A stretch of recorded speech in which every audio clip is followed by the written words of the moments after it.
आणि आता बातमी आहे पुण्यातील सिटी पोस्ट आवारात पालिकेचा ट्रक खड्ड्यात पडल्याची घटना घडलेली आहे। अग्निशमन दलाकडून ट्रक बाहेर काढण्याचं काम सध्या सुरू आहे। सुदैवाने कोणती जीवितहानी झालेली नाही आहे, मात्र या घटनेचा सीसीटीव्ही साम टीव्हीच्या हाती लागला असल्याचं आपण बघतोय।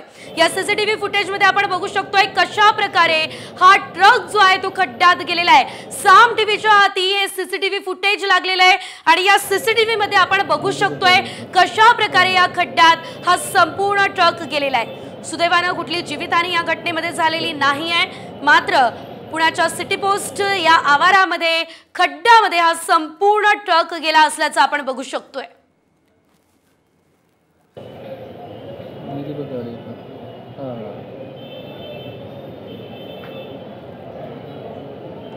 अग्निशमन दलाकडून हा ट्रक बाहेर काढण्याचे शर्थीचे प्रयत्न सध्या सुरू करण्यात आलेले आहे, मात्र मुख्य म्हणजे या घटनेमध्ये कुठली जीवितहानी झालेली नाही आहे।